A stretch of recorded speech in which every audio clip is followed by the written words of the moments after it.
This is episode 2 of Orenda, an audio art storytelling podcast that was started to share one's true story. Stories could be about anything as long as they are true. We have asked some of our friends and strangers to share their stories via our summit links on socials. For this episode, we received a submission from a girl who chooses to remain anonymous.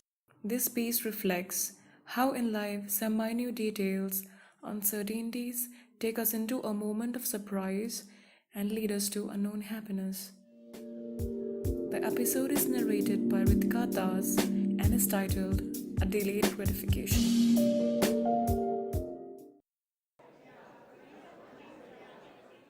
Waking up to the commotion of the elders, I opened my eyes to a bright, sunny day in my aunt's home I was visiting for the weekend.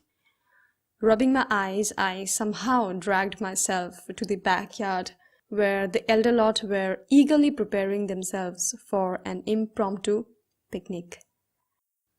I stood there, wondering if I was still dreaming. I have never seen my family do anything spontaneous. Everything is always planned. So, that out of the blue picnic idea was sure a very novel act. But you see, my mind was in a conflict zone with the fact that it was already 10 a.m. I thought to myself, this better be a joke. No one goes off to a picnic so late. Maybe because the idea of an impromptu plan was an alien concept here. My cousins and I were quite bummed listening to their plan. It sounded downright boring and we really wanted to ditch them, but the truth is, you just can't win with a whole bunch of family members who use bribery and guilt to make you do anything. After a lot of hustle and bustle, we kicked off our journey at about 12 p.m. Aware of our family's history of not-so-fun outings, mostly and specifically for us kids, I had convinced myself that it was going to be another one on the list. The name of the spot was another body blow. It was called Sannyasi Pahar. There wasn't much to it. Just a series of stairs stretched high up that meets a temple at its end. Along its side were, grass, big, huge patches of grass, which, by the way, we were told was our spot. I won't embellish the fact here, but the place wasn't comfortable, let alone refreshing or remotely picturesque.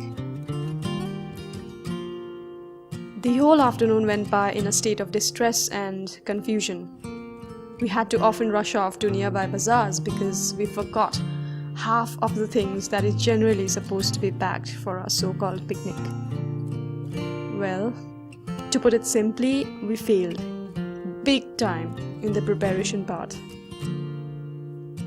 My mother still argues, saying, but that was just a drill for an actual one. Which, by the way, never came around. I am not proud of it, but I think and I believe that my attitude towards everything that day made matters worse.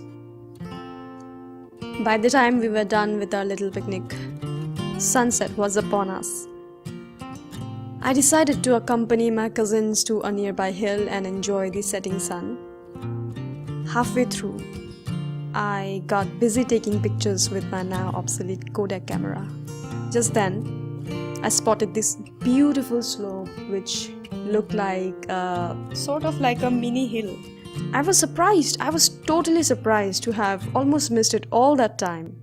It was so beautiful. Joined by the rest of my folks, we all headed towards it.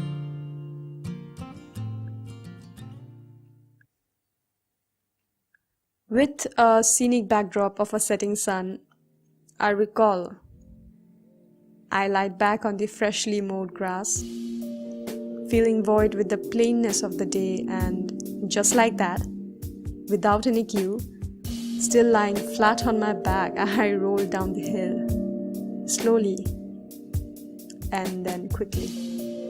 The first 30 seconds, I was all queasy. I felt like I would throw up any moment and that I can't go on. Nevertheless, I still kept going. I was soon joined by my dear cousins, and I bet from a distance we were looking like Rolling Stones depicting a perfect cartoon scene, and not to forget, also very, very dramatic. Honestly, it does give a Bollywood vibe, doesn't it? It only took a minute or two before we all lost control and things got crazy fun. I could hear everyone behind cheering for us, and the sounds of laughter enveloped us in. I was finally a happy kid, returning back in high spirits.